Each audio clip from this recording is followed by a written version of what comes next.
कल की वीडियो में हम जो पढ़े हैं उसको एक बार रिकॉल कर लेते हैं। कल की वीडियो में हम आपको बताए थे सबसे पहले तरंग गति के बारे में। किन के बारे में बताए हैं? तरंग गति। तरंग गति दो प्रकार के होते हैं। तरंग गति दो प्रकार के बताए थे। एक यांत्रिक हम बताए थे, एक क्या बताए थे? अयांत्रिक। ठीक है, एक यांत्रिक बताए, दूसरा क्या बताए? अयांत्रिक। यांत्रिक तरंग जो होते हैं, यांत्रिक तरंग को हम लोग दो पार्ट में डिवाइड किए थे। ये जो होते हैं एक अनुदैर्घ्य होते हैं, एक अनुदैर्घ्य के बारे में देखे थे, एक किन के बारे में देखे थे? अनुप्रस्थ के बारे में। और अयांत्रिक तरंग जो होता है इनको हम लोग कहते हैं विद्युत चुंबकीय तरंग। कौन सा तरंग कहते हैं? विद्युत चुंबकीय तरंग के नाम से हम लोग जानते हैं। एक बार इसको थोड़ा सा देख लेते। अनुदैर्घ्य तरंग और अनुप्रस्थ तरंग क्या होता है? अनुदैर्घ्य तरंग मतलब होता है श्रृंग और गर्त के रूप में गमन। ठीक है, श्रृंग और गर्त का मतलब है जैसे नदी का जल चलता है तो उस प्रकार के गमन जब होते हैं तो क्या कहते हैं? उसको अनुप्रस्थ तरंग कहते हैं। जैसे हम लोग देखते हैं इसमें प्रकाश की जो गति होती है, ठीक है, प्रकाश की गति होती है। उसके बाद जल में जो होता है, जल में जल के ऊपरी सतह पर जो गति होता है वो किस प्रकार की गति है? अनुप्रस्थ गति है। और अनुदैर्घ्य तरंग का मतलब होता है जो समांतर रूप से गति करता है, जो किसके समांतर रूप से गति करता है। जैसे हम लोग इसमें देखते हैं ध्वनि, तो ध्वनि की जो गति होती है, किनकी गति हो? ध्वनि की जो गति होती है वो कैसा होता है? अनुदैर्घ्य गति। अब हम लोग थोड़ा सा विद्युत चुंबकीय तरंग, मेनली यहाँ से क्वेश्चंस पूछे जाते हैं। ठीक है, यहाँ से क्या पूछा जाता है? विद्युत चुंबकीय तरंग कौन कौन सा है, कौन कौन सा नहीं है। इसके लिए हम आपको एक ट्रिक बताए थे कि गर्मी में एक्स यू भी, ठीक है, गर्मी में क्या? एक्स यू भी आई एम आर। ठीक है, गर्मी में क्या? एक्स यू भी I M R. G for गर्मी मतलब होता है गामा रे हो गया। ठीक है, एक्स मतलब हो गया एक्स रे हो गया। ठीक है, उसके बाद यू मतलब होते हैं अल्ट्रा। यू मतलब क्या लिखिएगा इसको? अल्ट्रा वायलेट, यानी कि यू भी रे लिखिएगा। क्या लिखेंगे इसको? यू भी रे लिखेंगे। और भी मतलब होता है विजिबल होते हैं। क्या हो गया? विजिबल। ठीक है, उसके बाद आई हम लोग देखते हैं, आई फॉर होता है इंफ्रारेड रे होता है। आई मतलब क्या हो गया? इंफ्रारेड रे। एम फॉर हो गया माइक्रो रेडियो वेव हो गया। दूसरा आर का मतलब हो गया रेडियो वेव। समझ चुके हैं? इस तरीके से ये हम बताए थे कल। उसके बाद हम क्या बताए थे इसमें से, यानी कि हम लोग जब एक सीक्वेंस लिखते हैं तो इसमें सबसे ज़्यादा जो आवृत्ति या भेदन क्षमता होता है, भेदन क्षमता ऊपर जाने पर जो है भेदन क्षमता क्या होता है? बढ़ता है। तो यानी कि भेदन क्षमता जो होता है ऊपर जाने पर क्या होता है? बढ़ता है। तो सबसे ज़्यादा भेदन क्षमता किसका होगा? गामा किरण का। सबसे ज़्यादा भेदन क्षमता किसका होगा? गामा किरण का। सबसे ज़्यादा आवृत्ति किसका होगा? गामा किरण का। ठीक है, सबसे ज़्यादा आवृत्ति किसका होगा? गामा किरण का। सबसे ज़्यादा भेदन क्षमता किसका होगा? गामा किरण का। सबसे कम भेदन क्षमता किसका होगा? रेडियो वेव का। ठीक है, और सबसे कम आवृत्ति भी किसका होगा? रेडियो वेव का। लेकिन सबसे ज़्यादा तरंग दैर्घ्य किसका होगा? तो रेडियो। नीचे आने पर तरंग दैर्घ्य बढ़ते हैं, ऊपर जाने पर तरंग दैर्घ्य क्या होता है? बढ़ता है। इस तरीके से आप याद रख सकते हैं। ठीक है, इसके तरंग दैर्घ्य की कभी कभी कोटि पूछ देता है। जैसे तरंग दैर्घ्य जो होता है, तरंग दैर्घ्य जो होता है, तरंग दैर्घ्य की कोटि, यानी कि इसके तरंग दैर्घ्य की कोटि, जैसे गामा होता है ना हो, तो गामा का कोटि होता है 10⁻⁻14 होता है। कितना होता है? 10⁻⁻14। लेकिन यहाँ पे जो रेडियो वेव देख रहे हैं आपको, रेडियो वेव का कितना होता है? 10⁻4 होता है। इस तरीके से हम लोग कि जो विद्युत चुंबकीय तरंग है इनकी कोटि कहाँ कहाँ से होता है? 10⁻⁻14 से 10⁻ किसके बीच में होता है? 4 के बीच में होता है। उम्मीद है आप इस चीज को समझ चुके हैं, समझ गए ना। अब हम लोग थोड़ा सा देखते हैं आगे चल करके। इस तरीके से विद्युत चुंबकीय तरंग के बारे में हम लोग देख चुके हैं। ठीक है, हम लोग उसके बाद बताए थे आयाम के बारे में। दोलन करने वाली वस्तु जो होते हैं, जैसे देखिएगा दूसरा हम लोग देखते हैं, उसके आगे देखते हैं। उसके आगे हम आपको ध्वनि के बारे में बता रहे थे। तो ध्वनि क्या होता है? साउंड क्या है? सबसे पहले साउंड जो होता है, जो बोल आवाज़ निकलता है उसी को साउंड कहते हैं। ठीक है, साउंड भी एक प्रकार की क्या है? एनर्जी है। साउंड किस प्रकार के तरंग होते हैं? तो साउंड जो होते हैं ये अनुदैर्घ्य तरंग है। कैसा तरंग है? अनुदैर्घ्य तरंग है। सबसे पहले साउंड किस प्रकार के तरंग है? अनुदैर्घ्य तरंग। ये जो साउंड होते हैं इसको 3 पार्ट में में डिवाइड किया गया है। कितने पार्ट में? तीन पार्ट में। तो 3 पार्ट कौन कौन सा होता है? सबसे पहले जो होते हैं अनुप्रस्थ होते हैं। क्या होते हैं?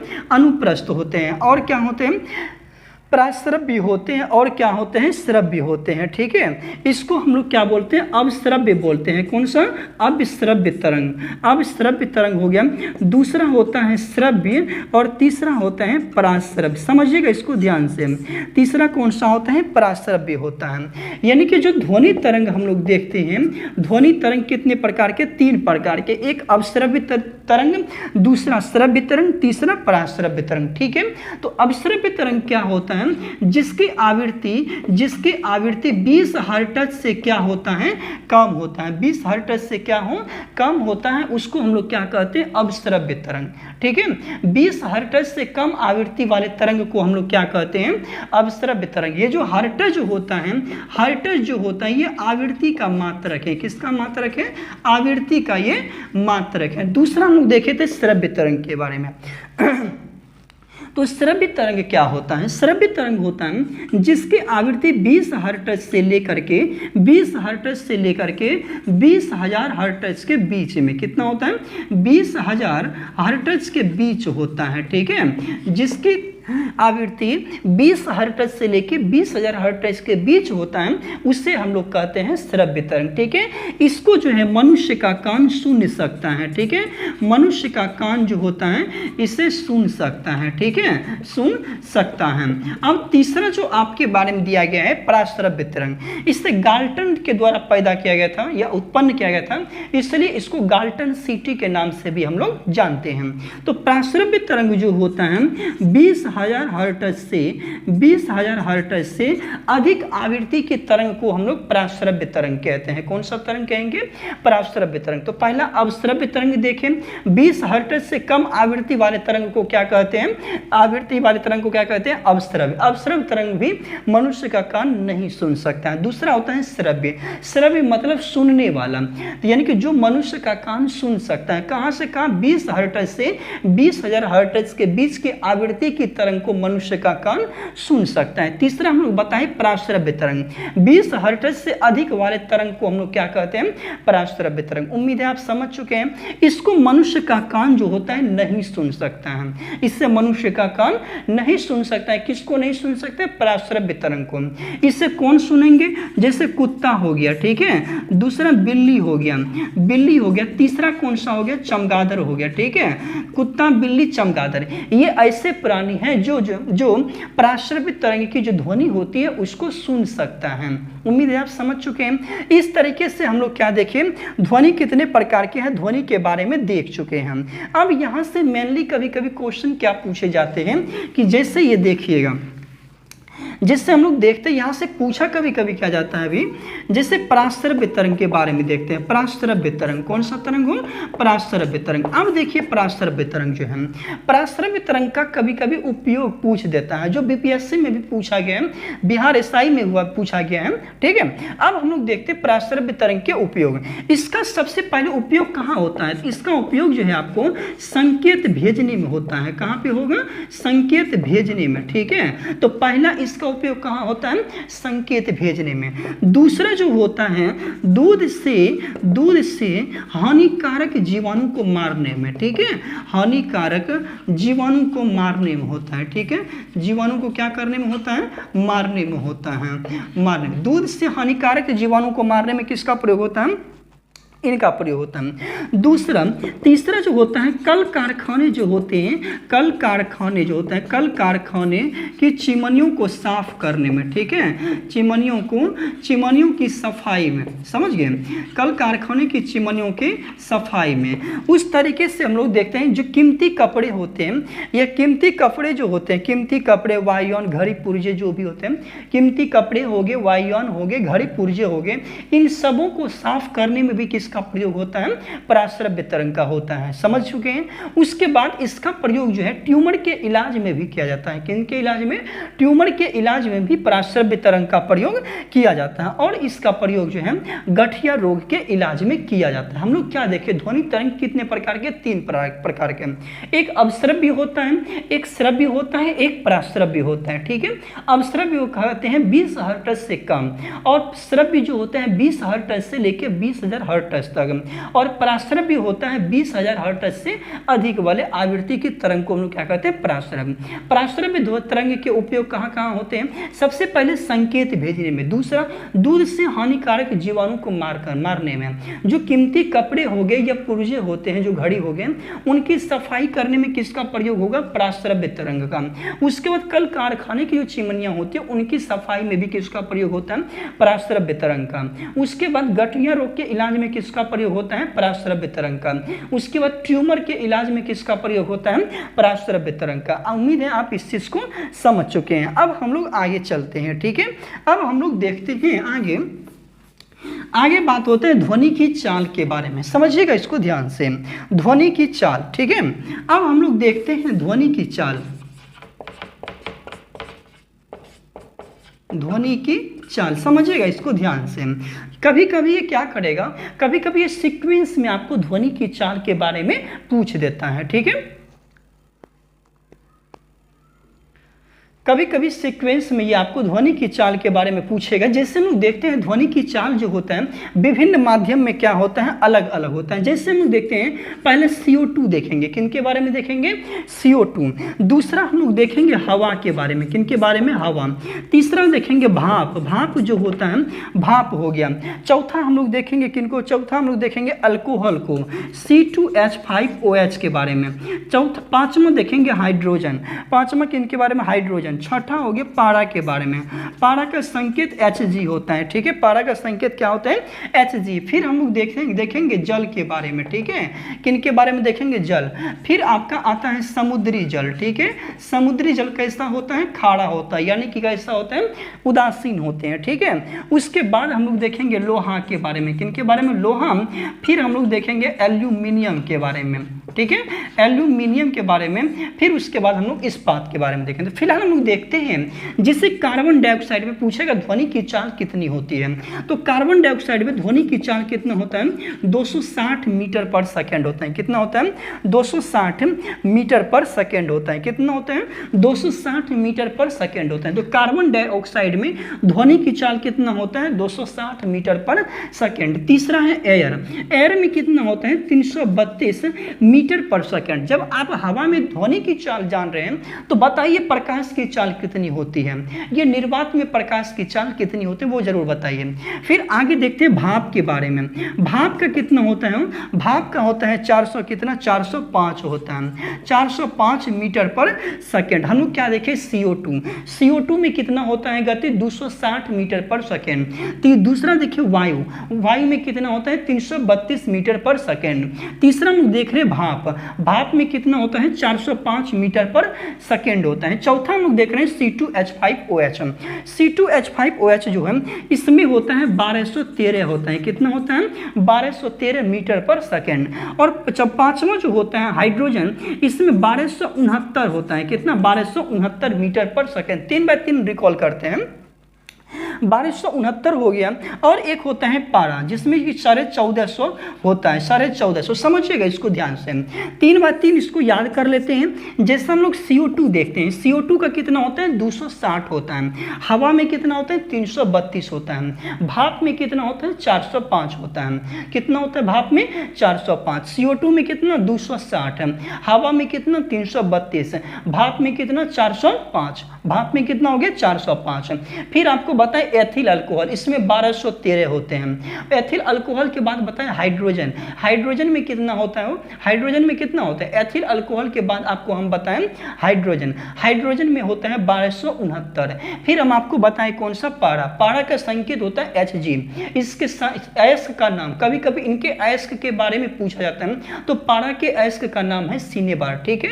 पारा के अयस्क का नाम क्या है, सिनेबार है। उसके बाद हम लोग देखते हैं पारा में कितना होता है, 1400। और यही वाटर देखते हैं, वाटर में कितना होता है 1500, वाटर में कितना होता है 1483 होता है, कितना 1483 मीटर पर सेकंड, जबकि समुद्री जल में 1533 होता है और लोहा में 5140 होता है, जबकि एल्युमिनियम में कितना होता है 6420 के आसपास होता है। ठीक है, लोहा में कितना होता है 5140 और एल्युमिनियम में कितना होता है 6420।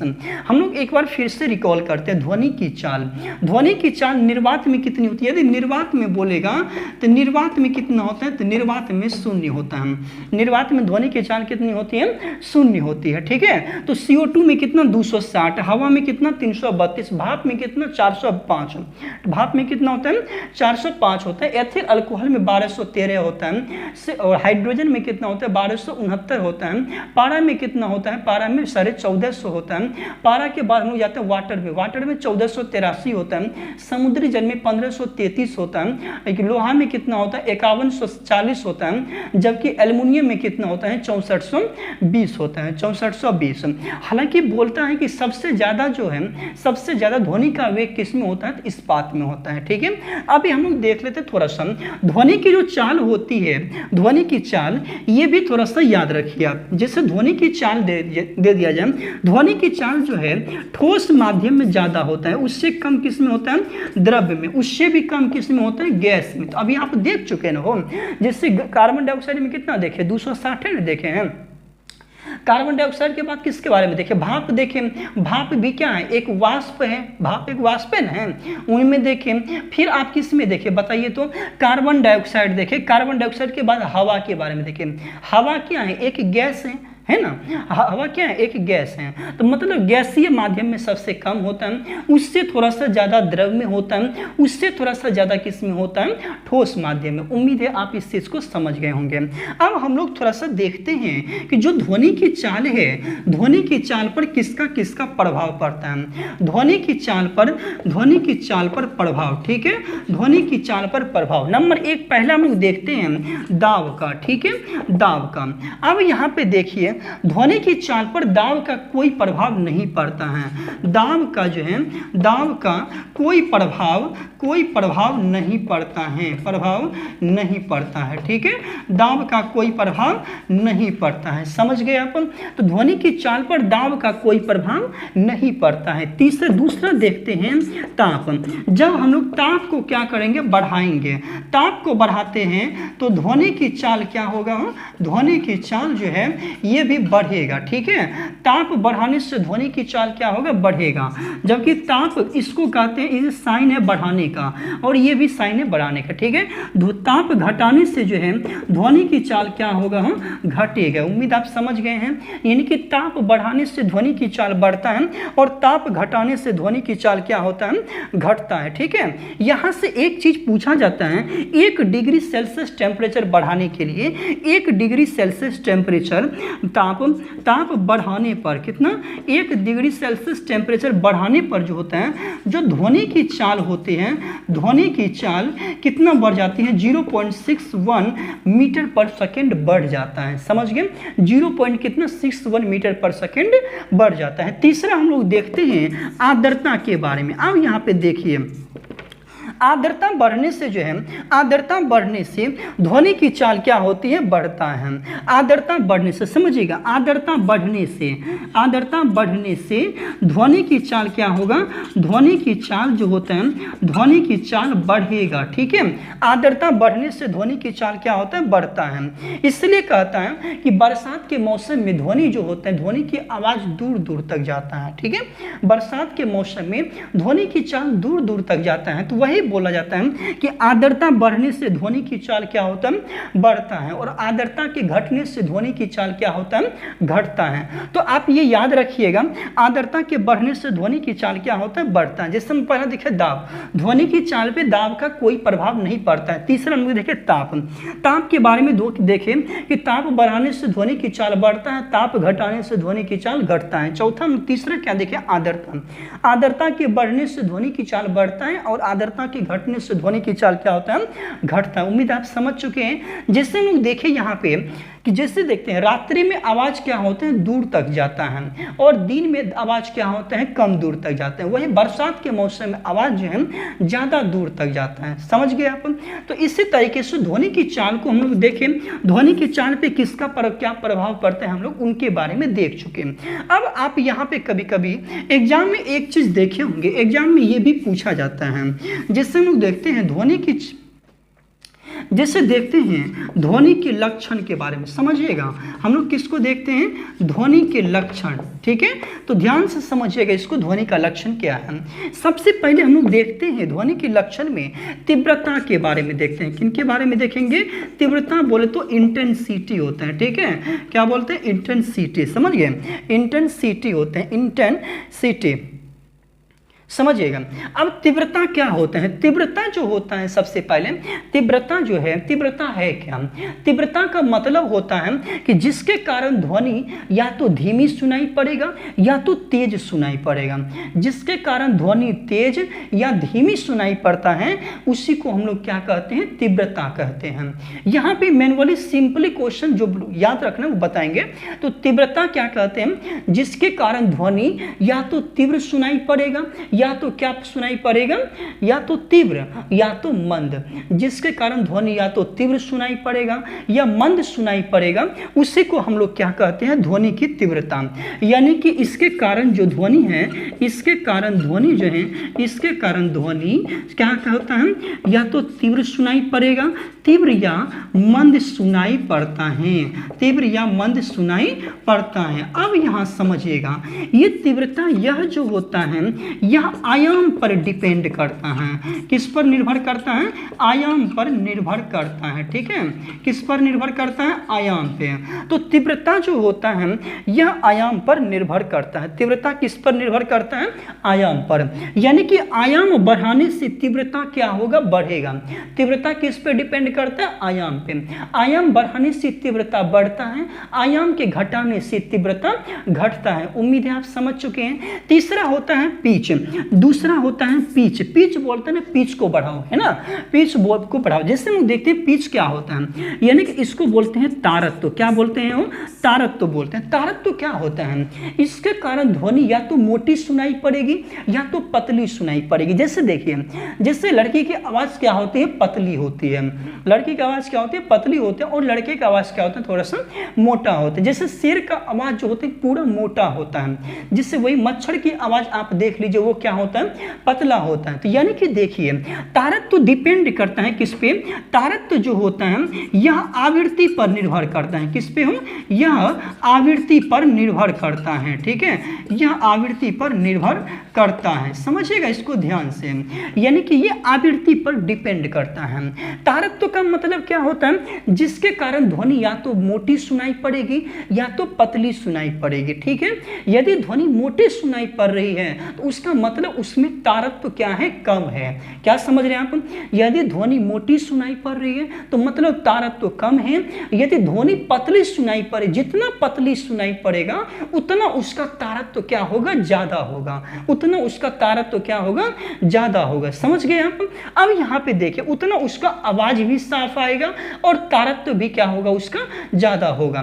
जिससे आपसे तारत्व के कारण क्या होता है, इसके कारण ध्वनि जो होते हैं, इसके कारण ध्वनि जो होता है, ध्वनि कैसा, पतला या कैसा, मोटा सुनाई पड़ता है। ठीक है, मोटा सुनाई पड़ता है। पतला या मोटा, पतला का मतलब क्या होता है बताइए, सुरीली आवाज। कैसी आवाज, सुरीली आवाज। ठीक है, तो जैसे हम लोग देखते हैं यहाँ पे क्या होता है कि जिसका आवाज मोटा रहेगा उसका तारत्व कम, और जिसका आवाज पतला रहेगा उसका तारत्व कम रहेगा, सॉरी अधिक रहेगा। तो हम लोग इसमें एक एग्जाम्पल बताते हैं, जिससे बताइएगा, जिससे मच्छर है, मच्छर और बाघ देख लीजिए। ठीक है, मच्छर ले लीजिए या बाघ ले लीजिए या शेर ले लीजिए, कुछ भी ले लीजिए। इसमें ये बताइए तारत्व किसका ज़्यादा रहेगा? तो मच्छर या बाघ में तारत्व किसका ज़्यादा रहेगा? वो मच्छर का जो तारत्व रहेगा क्या रहेगा? ज़्यादा रहेगा। समझ गए? मच्छर का तारत्व क्या रहेगा? ज़्यादा रहेगा। इस तरीके से आप इस चीज़ को समझे। पहला आप क्या समझे? तीव्रता। तीव्रता किस पे डिपेंड करता है? आयाम पे। तीव्रता किस पे डिपेंड करेगा? आयाम पे। तीव्रता का मतलब होता है या तो तेज सुनाई पड़ेगा या तो धीमा सुनाई पड़ेगा। तीव्रता डिपेंड करता है आयाम पे। दूसरा आप देखिए तारत्व। तारत्व डिपेंड करता है आवृत्ति पे। इसके कारण ध्वनि जो है या तो मोटी सुनाई पड़ेगा या तो पतली सुनाई पड़ेगा। समझ गए? या तो मोटी सुनाई पड़ेगा या तो कैसा सुनाई पड़ेगा? पतला सुनाई पड़ेगा। अब हम लोग देखते हैं मच्छर। जिससे बताइए मच्छर और बाघ में किसका तारत्व ज्यादा है? बताइए तो। मच्छर का ज्यादा होगा। लड़की और लड़का में किसका तारत्व ज्यादा रहेगा? बताइए तो। लड़की का रहेगा कि नहीं हो? तो वही ना बताए। अब तीसरा कंडीशन जो आप इसी में से देखिएगा, तीसरा कंडीशन होता है आपका गुणता के बारे में। किन के बारे में रहेगा? गुणता के बारे में। समझिएगा इसको ध्यान से। तीसरा जो होता है गुणता। गुणता क्या होता है? इसके कारण हम लोग क्या कहते हैं, जो विभिन्न ध्वनियों में क्या होते हैं? अंतर स्पष्ट करते हैं। ध्वनि में जो अंतर होता है, ध्वनि जो होते हैं, ध्वनि में अंतर किसके कारण होता है? गुणता के कारण। किसके कारण होता है? गुणता के कारण। ध्वनि में अंतर किसके कारण होता है? गुणता के कारण। और यह जो होता है ना हो अधिस्वर पे डिपेंड करता है। किस पे? अधिस्वर पर निर्भर करता है। ठीक है, निर्भर करता है। तो इस तरीके से हम क्या देख चुके हैं? गुणता जो होता है, सबसे पहले गुणता जो देखते हैं, ध्वनि में अंतर किसके कारण होता है? ध्वनि में अंतर किसके कारण? गुणता के कारण। जिससे 5 साउंड बजा दे। 5 साउंड का मतलब एक गाना बजा रहे हैं, एक गाना बजा दे, उसमें हारमोनियम भी बज रहे हैं, ढोलक भी बज रहे हैं, गाना भी गा रहे हैं, सब कुछ गा रहे हैं। ठीक है, लेकिन फिर भी आप उनके आवाज़ को जरूर पहचान लीजिएगा। नहीं, ये हारमोनियम की आवाज़ है, ये ढोलक की आवाज़ है, ये गाने वाले की आवाज़। आप कैसे पहचानते? क्यों पहचान लेते हैं उसको?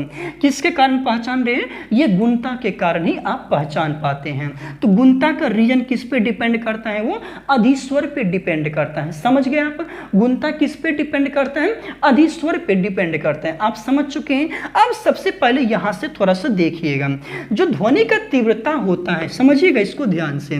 ध्वनि की तीव्रता यानी कि मनुष्य के कान के लिए जो होता है, जो ध्वनि की तीव्रता निर्धारित किया गया, हम लोग उनके बारे में थोड़ा सा देख लेते हैं। ठीक है, जैसा हम लोग देखते हैं, जैसे कि साधारण बातचीत करते हैं, साधारण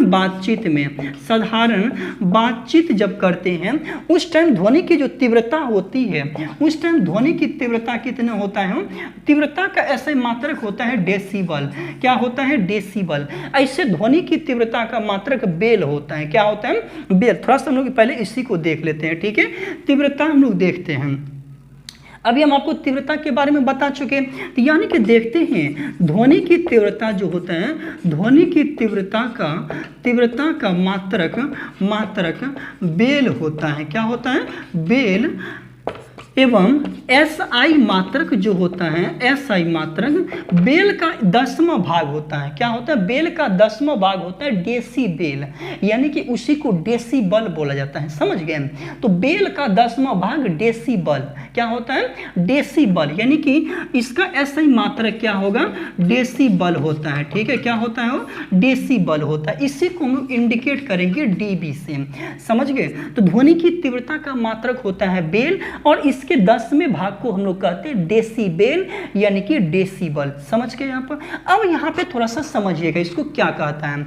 जिससे हम लोग साधारण बातचीत करते हैं। क्या करते हैं? साधारण बातचीत जब करते हैं तो इस टाइम जो तीव्रता रहता है, तीव्रता कितना रहता है बताइए तो? 30 से 40 डेसिबल के बीच में रहता है। साधारण बातचीत में कितना रहता है? 30 से 40 डेसिबल में रहता है। जब आप जोर से बातचीत करते हैं तो 50 से 60 डेसिबल पहुंच जाता है। कहाँ पहुंच जाता है?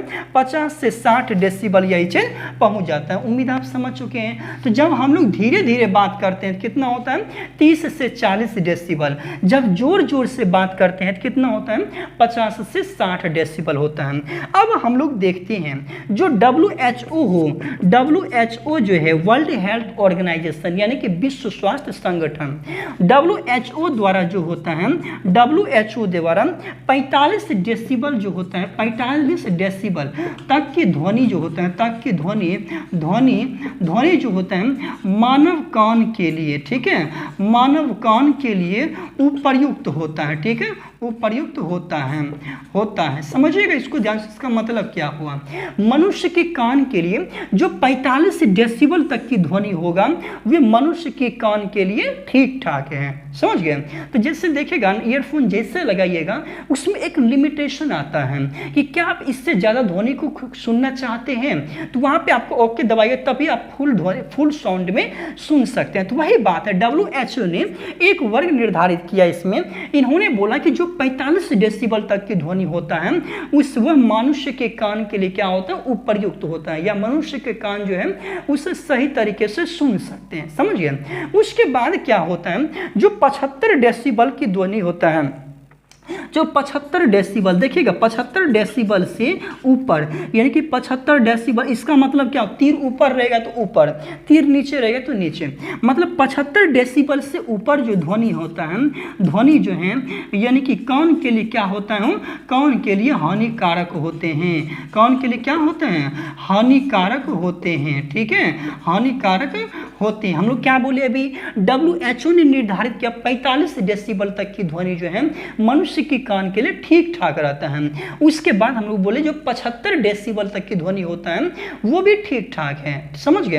वहां तक कि मनुष्य की कान सही तरीके से सहन करेगा। उसके बाद 35-75 डेसिबल से जैसे ज्यादा जाएंगे तो उसमें क्या होता है, ध्वनि के लिए, मनुष्य के कान के लिए जो ध्वनि वह हानिकारक होता है। तो 75 डेसिबल से ऊपर ध्वनि जो है कान के लिए क्या होगा, हो हानिकारक होगा। उम्मीद है आप समझ चुके हैं। इसके बाद जो हम लोग देखते हैं ये 75 डेसिबल हो गया। 75 डेसिबल के बाद जो है ये जो 85 डेसिबल होता है, 85 डेसिबल जो होता है इसमें जो होता है इसमें कान कैसा हो जाता है, कान बहरा हो जाता है। कैसा, कान बहरा हो जाता है, ठीक है, कान कैसा हो जाएगा, बहरा हो जाएगा, ठीक है, कान मतलब बहरा हो जाएगा, मतलब कान में सुनाई नहीं पड़ेगा, ठीक है। उसके बाद जो होते 130 डेसिबल तक की ध्वनि जो होता है सहन कर सकता है। जैसे 130 डेसिबल तक की ध्वनि यहाँ तक जो होता है, यहाँ तक कान सहन कर सकता है, सहन कर सकता है। समझिएगा इसको, यानी कि हम क्या बोले, WHO ने 45 डेसिबल की ध्वनि को कान के लिए उपयुक्त बताया। 75 डेसिबल तक ठीक ठाक है, 75 से ऊपर जाइएगा तो हानिकारक, 85 तक जैसे जाइएगा वहां पे मनुष्य का कान बहरा हो जाता है। तीसरा बोले 130 डेसिबल, यहां तक की ध्वनि को मनुष्य का कान सहन कर सकता है। इसके आगे आप जैसे बढ़ाइएगा, जैसे 180 तक लेके जाइएगा तो कान का चदरा क्या होगा, फट जाएगा, ठीक है, कान का चदरा क्या हो जाए, फट जाएगा। और यहीं पे एक बात और बोला गया, 150 डेसिबल से मनुष्य क्या हो जाएंगे, मनुष्य जो है कैसा हो जाएगा, हो पागल हो जाएगा, ठीक है, मनुष्य पागल हो जाएगा। समझिएगा इसका मतलब क्या होगा, 150 डेसिबल तक की यदि ध्वनि रहेगा, मनुष्य के कान के चारों ओर बजा दिया जाए तो मनुष्य क्या हो जाएगा, पागल हो जाएगा, ठीक है। कि हाँ तक क्षमता सहन कर सकता है 130, 85 में क्या होगा, बहरा, 85 में क्या होगा, बहरा, 130 में सहन कर सकता है वह हाईएस्ट, और 150 में पागल हो जाएगा। फिर हम लोग बोलते 45 डेसिबल ठीक ठाक है, 75 तक चलेगा, ठीक है, 75 से ऊपर क्या होता है, मनुष्य के कान के लिए हानिकारक होता है। इस तरीके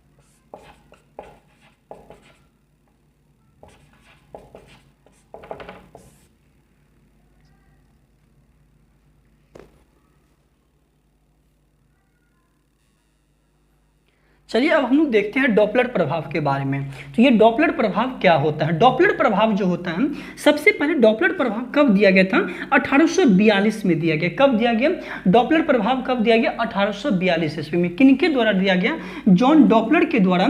और ये कहाँ के निवासी थे, ये ऑस्ट्रिया के निवासी थे। कहाँ के निवासी थे, ऑस्ट्रिया के निवासी थे, ठीक है। डॉपलर प्रभाव की खोज जो है कब किया गया, 1842 में किया गया। किनके द्वारा, जॉन डॉपलर के द्वारा किया गया। और जॉन डॉपलर निवासी कहाँ का था, ऑस्ट्रिया का। हम आपको एक एग्जाम्पल बताते हैं कि जब यहाँ से देखिए, जब गाड़ी चलते, गाड़ी में साउंड बज रहा है, ठीक है, जब गाड़ी में क्या चल रहा है, साउंड बज रहा है दोनों की, जैसे हम लोग इधर से आ रहे हैं, देखिएगा जैसे यहाँ पे क्या होता है, ये गाड़ी है, ठीक है, ये गाड़ी है और इधर यहाँ पे मनुष्य है, समझिएगा इसको ध्यान से, मनुष्य है, इसमें गाड़ी में क्या हो रहा है, साउंड बज रहा है, ठीक है, गाड़ी में साउंड बजते हुए गाड़ी इधर जा रहे हैं और मनुष्य की गति क्या है, इधर है, ठीक है, गाड़ी इधर जा रहे हैं, मनुष्य इधर आ रहे हैं, ठीक है। जब जो गाड़ी के समीप आएगा तो यानी कि क्या होगा, ध्वनि की तीव्रता क्या होता है, आवृत्ति बढ़ जाती है, यानी कि ध्वनि क्या होता है, तेज सुनाई पड़ता है, ठीक है, ध्वनि क्या होगा, तेज सुनाई पड़ेगा। जैसे ये एक दूसरे को क्रॉस करेंगे ना, जैसे ये एक दूसरे को क्रॉस करेंगे तो धीरे धीरे क्या होता है, ध्वनि की आवृत्ति क्या होती है, घट जाती है, यानी कि ध्वनि कैसा सुनाई पड़ता है, धीरे धीरे सुनाई पड़ता है, ठीक है। तो यानी कि हम लोग क्या देख रहे हैं, गाड़ी इधर से जा रहा है और मनुष्य इधर से आ रहा है, गाड़ी में क्या हो रहा है, गाना बज रहा है, तो जैसे जैसे नजदीक आएंगे तो ध्वनि की आवृत्ति बढ़ेगा, मतलब ध्वनि तेज सुनाई पड़ेगा। जैसे एक दूसरे को क्रॉस कर जाएंगे तो धीरे धीरे क्या होगा, ध्वनि की आवृत्ति धीमी पड़ जाती है, ठीक है, वो लगेगा कि धीरे धीरे वो गा रहा है, ठीक है, धीमी धीमी गा रहा है। तो इसी प्रभाव को हम लोग क्या कहते हैं, डॉपलर प्रभाव, ठीक है। इसको आप कभी भी परीक्षण कर सकते हैं, कभी देख सकते हैं, ठीक है। अब यहाँ पे देख सकते हैं, मतलब कभी सुन भी सकते हैं, ठीक है। तो ये डॉपलर प्रभाव, तो डॉपलर प्रभाव की खोज कब किया गया, 1842 में, किनके द्वारा, जॉन डॉपलर के द्वारा। कहाँ के निवासी थे, ऑस्ट्रिया के। अब हम लोग देखते हैं प्रतिध्वनि।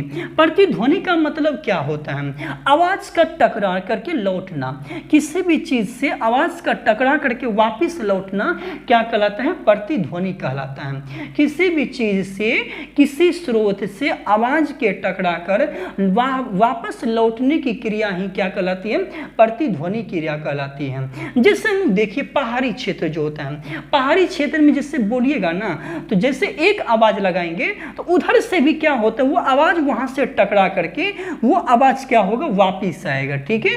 पहाड़ी क्षेत्र हो गया तो वहां पे क्या होता है, आवाज वापिस टकरा करके क्या होते हैं, वापिस आते हैं, ठीक है, आवाज क्या होते हैं, टकरा करके वापिस आते हैं। तो इस तरीके से हम लोग देख लिए प्रतिध्वनि। लेकिन प्रतिध्वनि के लिए, इसके लिए न्यूनतम दूरी कितना होना चाहिए, न्यूनतम दूरी 17 मीटर होनी चाहिए। कितना मीटर होना चाहिए, 17 मीटर। इस तरीके से प्रतिध्वनि आप समझ गए हैं। आवाज के टकरा, किसी स्रोत से टकरा करके वापस लौटने की क्रिया ही क्या कहलाती है, प्रतिध्वनि कहलाती है, ठीक है। तो प्रतिध्वनि के लिए न्यूनतम दूरी कितना होना चाहिए, 17 मीटर होनी चाहिए। उसके बाद हम आपको बताते हैं अनुरणन काल क्या होता है। अनुरणन काल का मतलब होता है, जैसे कोई हॉल है, जैसे कोई हॉल है, हॉल छोड़िए ना जी, जैसे इको माइक देखे हैं, इको माइक में जैसे बोलेंगे हेलो चेक, तो हेलो चेक बोलने का मतलब बोलेगा हेलो हेलो हेलो हेलो, ऐसे बोलते जाएगा, ठीक है। आप एक बार हेलो बोलेगा तो वो बार बार हेलो हेलो हेलो ऐसे बोलते जाएगा। इसी को बोलते हैं हम लोग अनुरणन काल, यानी कि चुप होने के बाद भी जब वो सुनाई पड़ता है उसी को अनुरणन काल कहते हैं। क्या कहते हैं उसको, अनुरणन काल कहते हैं। जिससे हॉल में एक बार हेलो बोलिएगा तो उधर से बार बार हेलो हेलो हेलो सुनाई पड़ेगा, ठीक है। तो यानी कि उसको हम लोग क्या बोलते हैं, अनुरणन काल। समझ गए, डॉपलर प्रभाव के बारे में आप समझ गए। कब दिया गया, 1842 में। किसने दिया, जॉन डॉपलर ने। कहाँ के निवासी, ऑस्ट्रिया के। दूसरा प्रतिध्वनि, ध्वनि की वापस टकरा करके लौटने की क्रिया, प्रतिध्वनि। प्रतिध्वनि के लिए न्यूनतम दूरी कितना मीटर, 17 मीटर होनी चाहिए। अनुरणन काल आप समझ गए हैं। उसके बाद देखिए अनुरणन काल जो होता है, यदि अनुरणन काल 0.8 सेकेंड से कम होता है, कितना होता है, 0.8 सेकेंड से अधिक होता है, 0.8 सेकेंड से अधिक हो तो वह साफ साफ सुनाई नहीं पड़ेगा। 0.8 सेकेंड से क्या हो, ज्यादा होगा तो वह साफ साफ सुनाई नहीं पड़ेगा। उसके बाद देखिए ध्वनि का अपवर्तन क्या होता है।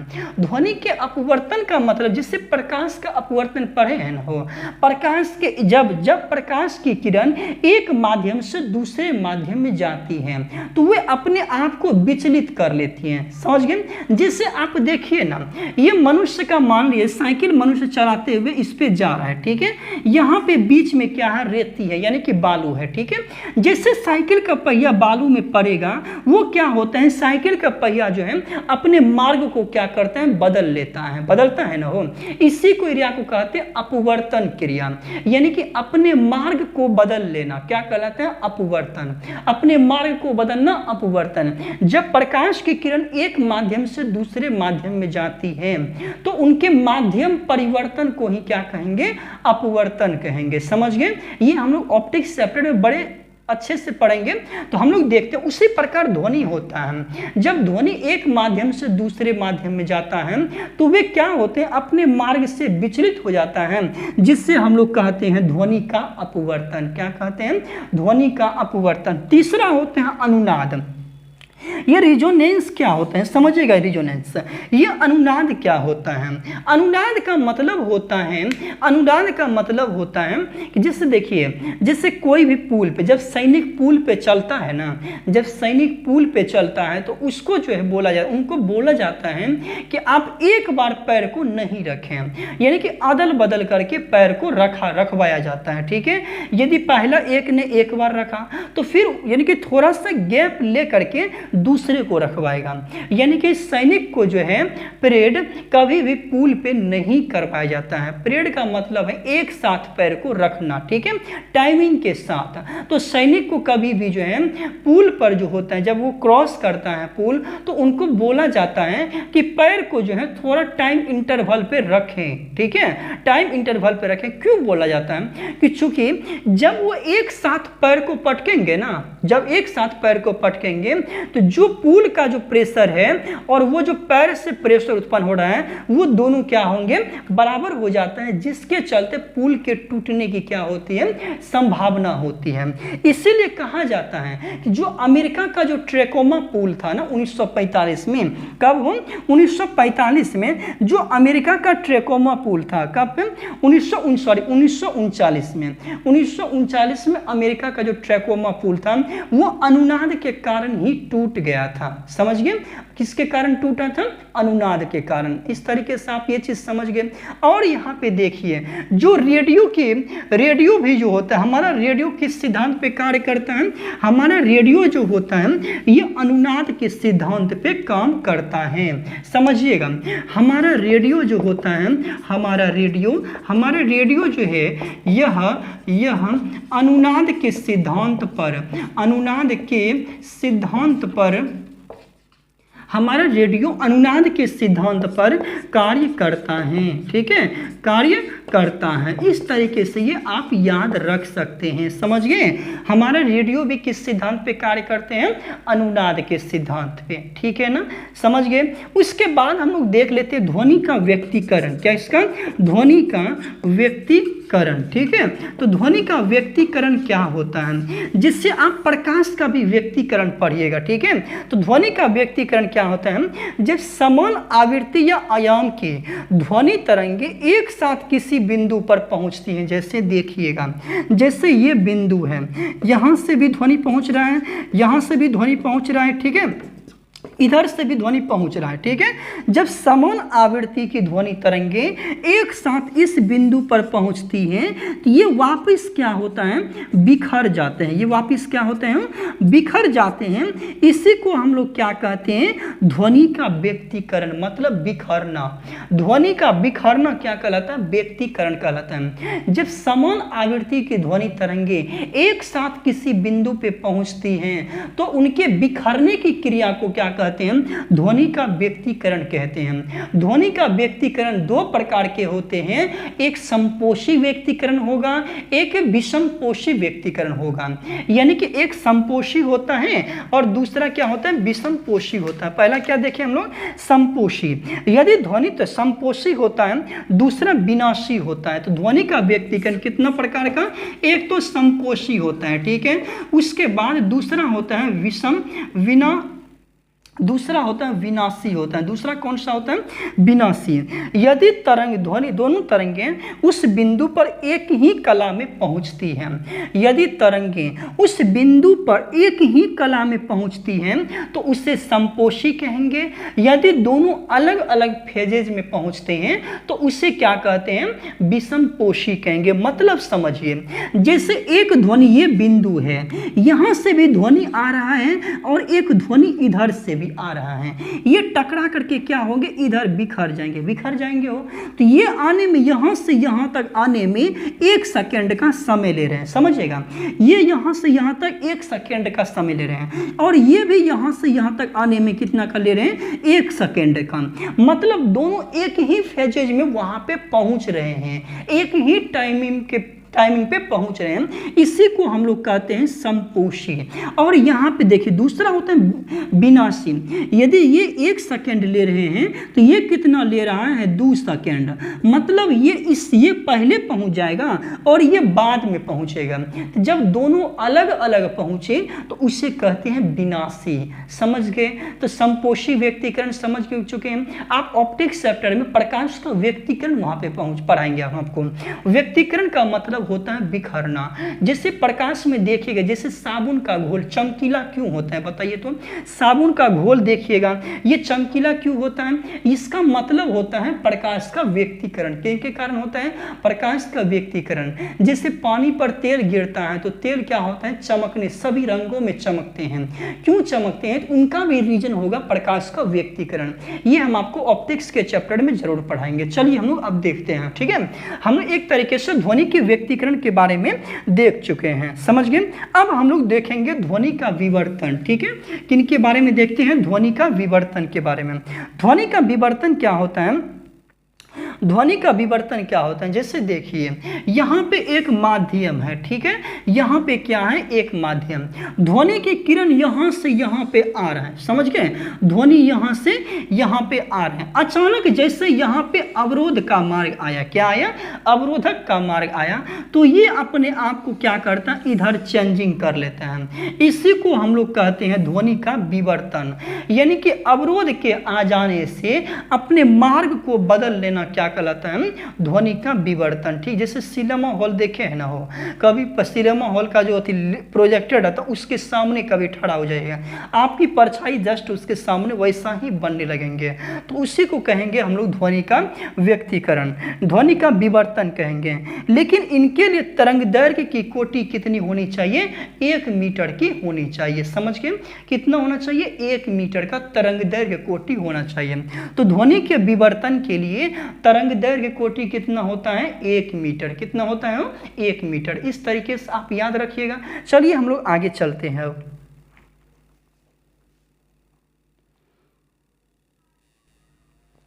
चलिए अब हम लोग देखते हैं ध्वनि की माप। तो ध्वनि की माप किससे की जाती है? सोनोमीटर से। इस तरीके से हम लोग ध्वनि से रिलेटेड जितने भी क्वेश्चंस बन सकती हैं आप जरूर बनाइए, प्रीवियस ईयर का क्वेश्चन जरूर बनाए जाके, ठीक है, सब बन जाएगा। अब हम लोग देखते हैं ध्वनि की माप किससे की जाती है? सोनोमीटर से की जाती है। अब हम लोग देखेंगे ताप और उष्मा। ताप और उष्मा में क्या अंतर है? सबसे पहले ये बताइए, ताप क्या होता है और उष्मा क्या होता है ना? ताप जो होता है, सबसे पहले ताप जो होता है ये उष्णता, उष्णता मतलब गर्म, उष्णता और शीतलता।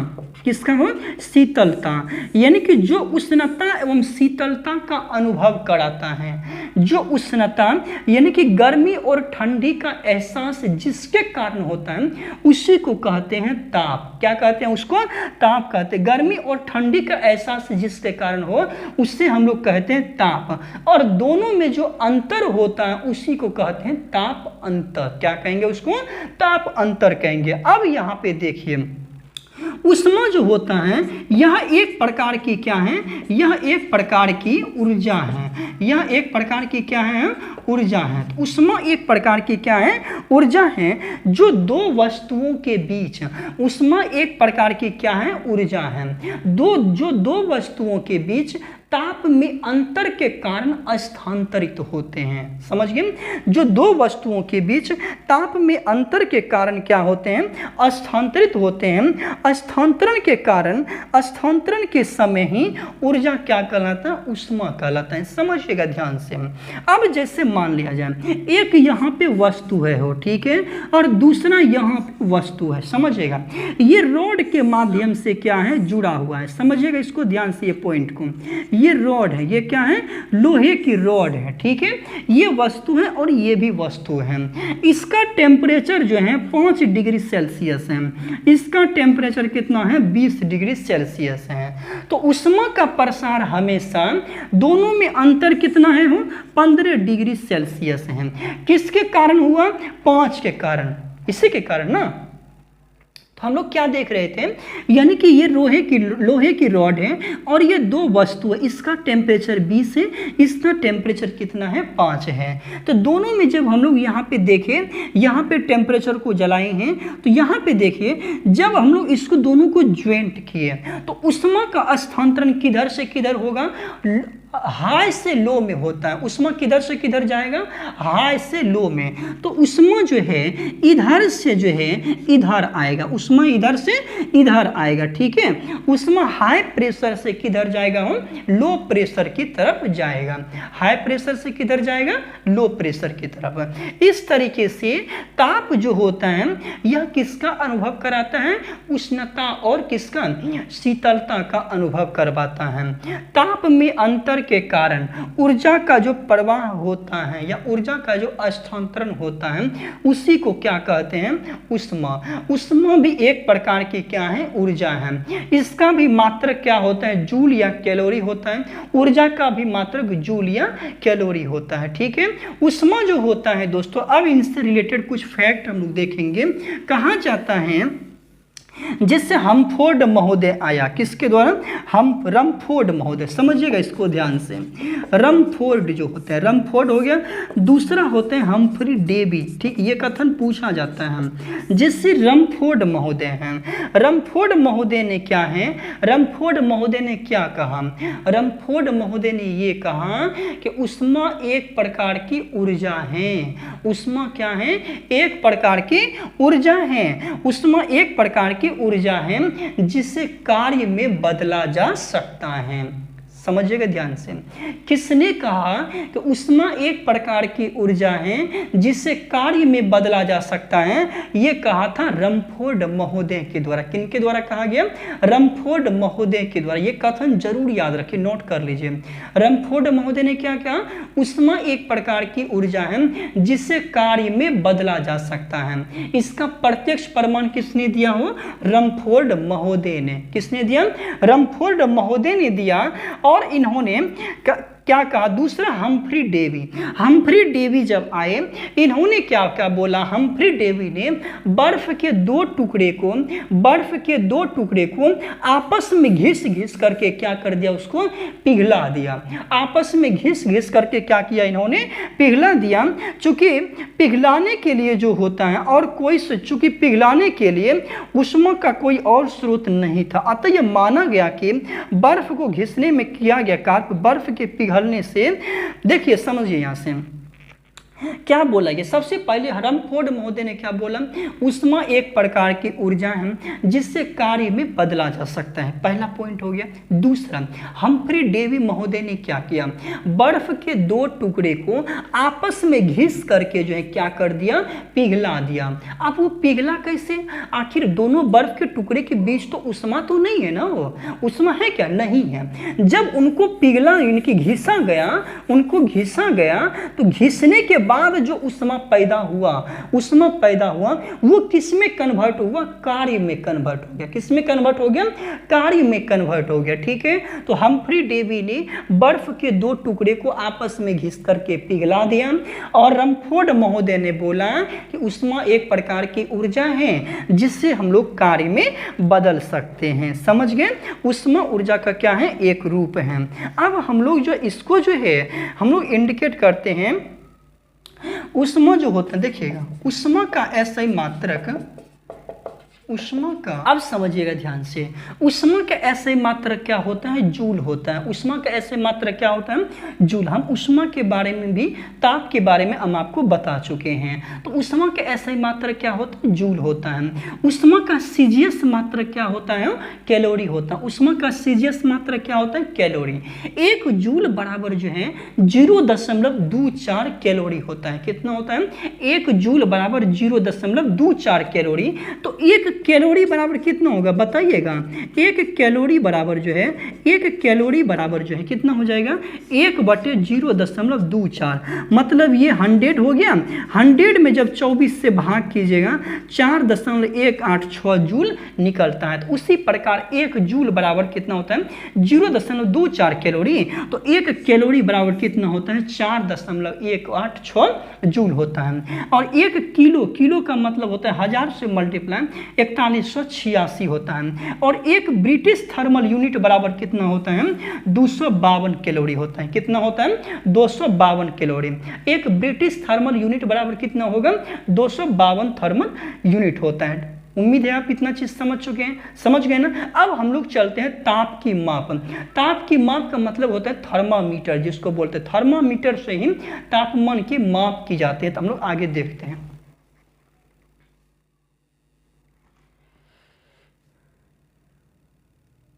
चलिए अब हम लोग देखते हैं तापमापी के बारे में।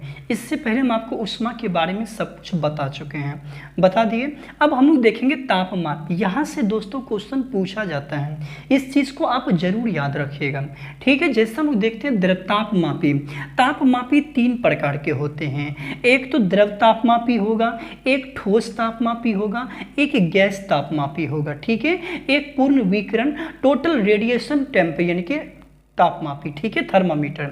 अब ये देखिए सबसे पहले जो द्रव तापमापी होता है, द्रव तापमापी कितना होता है 2 प्रकार के। इसमें एक तो पारा का यूज होगा, दूसरा किसका होगा हो अल्कोहल का। एक पहला पारा का यूज होगा, दूसरा किसका होगा अल्कोहल का। तो दोस्तों जो अल्कोहल तापमापी होता है, अल्कोहल जो होता है -40 डिग्री सेल्सियस पे उबलने लगता है। क्या होता है उबलता है।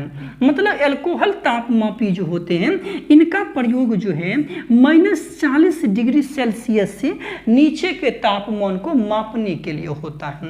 तो अल्कोहल तापमापी का प्रयोग कितना के लिए -40 से नीचे 115 से ऊपर, क्योंकि 115 डिग्री जो होते हैं -115 जो होता है उस पे अल्कोहल जम जाता है, ठीक है। -115 पे क्या होता है अल्कोहल जम जाता है। इसलिए कभी कभी पूछे ना अल्कोहल का जमाव बिंदु कितना होता है तो -115 डिग्री सेल्सियस, ठीक है। तो अल्कोहल का प्रयोग किसके लिए होगा -40 डिग्री सेल्सियस से नीचे के तापमान के लिए।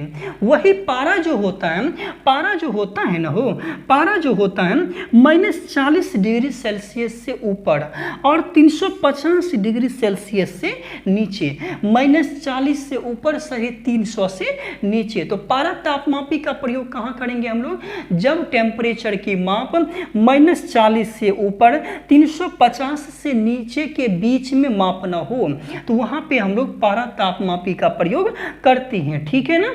तो पारा तापमापी कहां से कहां मापता है -40 से 350, जबकि अल्कोहल -40 से नीचे। उम्मीद है आप समझ चुके हैं। दूसरा होता है जो डॉक्टरी थर्मामीटर होता है। चूंकि मनुष्य का शरीर जो होता है वो अभी तो देख रहे हैं इसे 37 डिग्री सेल्सियस होता है टेम्परेचर, बेसिकली जो भी है ये 36 पॉइंट कुछ भी होता है, ये हमेशा बढ़ते घटते रहता है, ठीक है, यानी कि बढ़ते घटते रहता है। तो मनुष्य के शरीर का टेम्परेचर जो डॉक्टरी थर्मामीटर होता है उसी के द्वारा मनुष्य के शरीर का टेम्परेचर मापा जाता है, समझ गए। तो डॉक्टरी थर्मामीटर जो होता है 35 डिग्री सेल्सियस से लेकर के 43 डिग्री सेल्सियस के बीच, चूंकि मनुष्य के शरीर का टेम्परेचर इतना के बीच में ही रहता है। तो यानी कि जो डॉक्टरी थर्मामीटर होता है ये 35 डिग्री सेल्सियस से लेकर 43 डिग्री सेल्सियस टेम्परेचर को मापता है। या फ़ारेनहाइट में बोलेगा 95 डिग्री फ़ारेनहाइट से लेकर के कितना 110 डिग्री फ़ारेनहाइट के बीच। कितना 95 से लेकर के 110 डिग्री फ़ारेनहाइट के बीच। समझ चुके हैं आप। तो डॉक्टरी थर्मामीटर समझ चुके, अल्कोहल तापमापी समझ गए, ये क्या बोलते हैं पारा तापमापी समझ चुके। अब हम लोग चलते हैं गैस तापमापी। ये जो गैस तापमापी होते हैं ये भी दो प्रकार के होते हैं, ठीक है। एक होता हाइड्रोजन होता है, एक होता है नाइट्रोजन, ठीक है। एक हाइड्रोजन होता है, एक नाइट्रोजन होता है। हाइड्रोजन जो होता है ये 500 डिग्री सेल्सियस तक के तापमान को मापता है। कितना तक के तापमान को? 500 डिग्री सेल्सियस तक के तापमान को ये मापता है। जबकि नाइट्रोजन जो होते हैं 1500 डिग्री सेल्सियस तक के टेम्परेचर को मापता है। तो यानी कि हम लोग देखे अभी कि जो हाइड्रोजन गैस तापमापी है 500 डिग्री सेल्सियस टेम्परेचर को मापता है, जबकि नाइट्रोजन कितना तक मापता है? 1500 डिग्री सेल्सियस टेम्परेचर तक। समझ गए? हाइड्रोजन कितना? 500 तक, नाइट्रोजन कितना? 1500 तक। अब दूसरा होता है प्लेटिनम तापमापी। ये जो प्लेटिनम तापमापी है ये 200 डिग्री सेल्सियस से लेकर के 1200 डिग्री सेल्सियस टेम्परेचर के लिए, कहाँ 200 से लेकर के 1200 डिग्री सेल्सियस टेम्परेचर को मापने के लिए प्लेटिनम तापमापी का प्रयोग करते हैं। वही तापयुग्म तापमापी जो होता है उसका प्रयोग -200 से लेकर के 1600 डिग्री सेल्सियस टेम्परेचर के लिए। समझ गए? तो हम लोग एक बार रिकॉल करते हैं। तो यानी कि तापमापी के लिए हम लोग द्रव का भी प्रयोग करेंगे। द्रव तापमापी दो प्रकार के, एक अल्कोहल होगा, एक कौन सा होगा? हम एक अल्कोहलिक होगा, एक पारा होगा। अल्कोहल -40 से नीचे, पारा -40 से ऊपर, 350 से नीचे होगा। दूसरा डॉक्टरी थर्मामीटर में कहां से कहां रहता है? 95 से लेकर के 110 डिग्री फ़ारेनहाइट तक रहता है, या उसी को 35 डिग्री सेल्सियस से 43 यानी कि 43 डिग्री सेल्सियस टेम्परेचर तक माप सकते हैं। उसके बाद देखिए hydrogen. Hydrogen 500 degree Celsius temperature को मापता है, जबकि नाइट्रोजन 1500 डिग्री सेल्सियस टेम्परेचर को। वही प्लेटिनम जो होता है -200 से लेकर के 1200 तक के लिए होता है, और वही तापयुग्म तापमापी जो होता है -200 से लेकर के कितना तक मापता है? हो 1600 डिग्री सेल्सियस टेम्परेचर तक। तो तापयुग्म तापमापी, एक क्वेश्चन यहाँ से ये पूछा जाता है, तापयुग्म तापमापी ये आधारित होता है सीबेक प्रभाव पर। किस पे? हो सीबेक प्रभाव पे। हम लोग देखेंगे सीबेक प्रभाव, देखेंगे थॉमसन प्रभाव, देखेंगे पेल्टियर प्रभाव, देखेंगे जो बिहार एसआई में क्वेश्चन पूछा गया है। यहाँ पे सीबेक प्रभाव देखेंगे तो सीबेक प्रभाव, तापयुग्म तापमापी किस पे काम करता है? सीबेक प्रभाव पर आधारित होता है। समझ गए आप? तापयुग्म तापमापी किस पे आधारित होता है? सीबेक प्रभाव पर आधारित होता है। और यहाँ पे समझिएगा थोड़ा सा, इसको मिटा दें। अब हम लोग देखते हैं सीबेक प्रभाव थोड़ा सा होता क्या है। सीबेक प्रभाव जो होता है, जब बात आई है सीबेक प्रभाव की, देखिएगा सीबेक प्रभाव, सीबेक प्रभाव क्या है? ठीक है,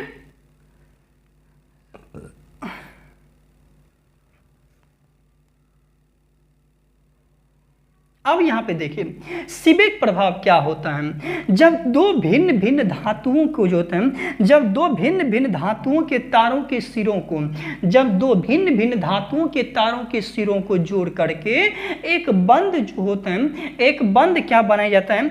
एक बंद परिपथ बना जाते हैं। जब दो भिन्न भिन्न धातुओं के तारों को जोड़ करके एक बंद परिपथ बनाए जाते हैं, तो और उनमें अलग अलग टाइम पे ताप प्रवाहित किए जाते हैं, तो उनमें धारा क्या होता है? प्रवाहित होने लगता है। उनमें क्या प्रवाहित होने लगता है? धारा प्रवाहित होने लगता है। इसी को हम लोग कहते हैं सीबेक प्रभाव। ठीक है, इसी को सीबेक प्रभाव भी कहते हैं। इसी को ताप विद्युत प्रभाव कहते हैं। ताप विद्युत प्रभाव क्या? देखिए आप, जब दो अलग अलग तारों को जोड़ करके एक बंद परिपथ बनाया जाता है और जब उसमें ताप प्रवाहित किए जाते हैं, तो जब ताप प्रवाहित किए जाते हैं तो उसमें क्या होता है? धारा बहने लगता है। इसी को ताप विद्युत प्रभाव या सीबेक प्रभाव के नाम से जानते हैं। सीबेक प्रभाव तापयुग्म तापमापी इसी पे आधारित होता है। तीसरा हम लोग देखते हैं पूर्ण विकिरण तापमापी। कौन सा है?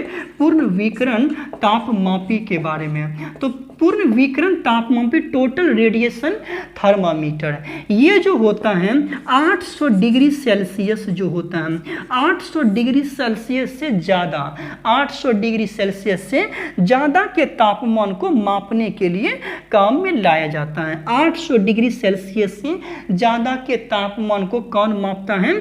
पूर्ण विकिरण तापमापी। यह जो होता है स्टीफन के नियम पर आधारित होता है। किस पे? स्टीफन के नियम पर आधारित होता है। तो पूर्ण विकिरण तापमापी किस पर आधारित होता है? स्टीफन के नियम पर। पूर्ण विकिरण तापमापी किस पर आधारित होता है? स्टीफन के नियम पर आधारित होता है। ठीक है, किस पर आधारित होता है? स्टीफन के नियम पर। ठीक है, अब हम लोग देखते हैं स्टीफन का नियम किससे संबंधित है? तापमान से। तो हम लोग देखते हैं पूर्ण विकिरण तापमापी 800 डिग्री सेल्सियस से ऊपर के तापमान को मापने के लिए पूर्ण विकिरण तापमापी का प्रयोग करते हैं, जो स्टीफन के नियम पे आधारित होता है। इस तरीके से आप ये चीज़ समझ चुके हैं, समझ के ना। अब हम लोग थोड़ा सा चलते हैं आगे। जो हम लोग देखते हैं, ये इक्वेशन आप जरूर याद रखिएगा। ठीक है, ये इक्वेशन आप जरूर याद रखिएगा। पैमानों में विभिन्न, जैसे रहेगा विभिन्न पैमानों में संबंध। पैमानों में संबंध का मतलब क्या है? विभिन्न पैमाने का मतलब क्या है? देखिए, टेम्परेचर की जो माप होती है, कभी डिग्री सेल्सियस में कर लेते हैं, कभी फ़ारेनहाइट में कर लेते हैं, कभी हम लोग केल्विन में भी कर लेते हैं, कभी हम लोग रोमन में भी कर लेते हैं। करते हैं कि नहीं हो?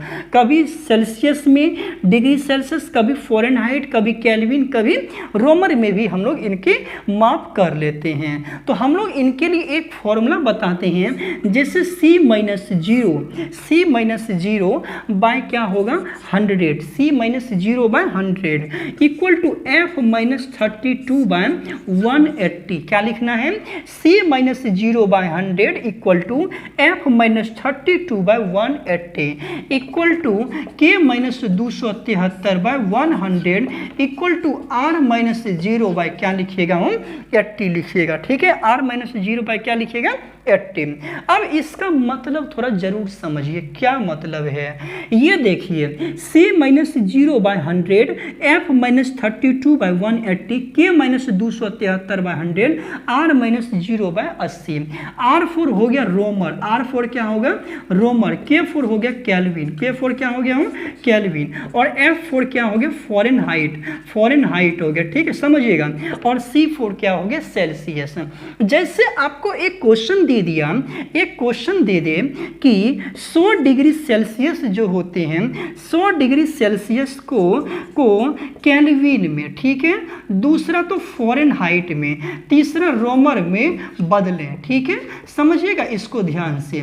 केल्विन में बदलना है, फ़ारेनहाइट में बदलना है, रोमर में बदलना है। तो आप जब देखिए डिग्री सेल्सियस आपको दिया है, पहला रिलेशन किसके लिए लेना है? केल्विन के लिए। तो देखिए C minus zero by 100 equal to K minus kelvin, K minus 273 by क्या है?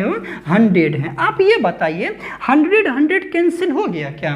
तो C बराबर क्या हो गया बताइए? तो C बराबर K माइनस 273। ठीक है, C का वैल्यू कितना दिया? 100 इक्वल टू K माइनस 273, ये माइनस में इधर प्लस में, तो 100 प्लस 273 इक्वल टू 300 कितना हो गया? 73। समझ गए? 373 केल्विन। तो 100 डिग्री सेल्सियस बराबर 373 केल्विन। उम्मीद है आप इतना समझ चुके हैं, समझ चुके हैं कि नहीं? चलिए हम लोग आगे देखते हैं अब। ठीक है, इसके आगे हम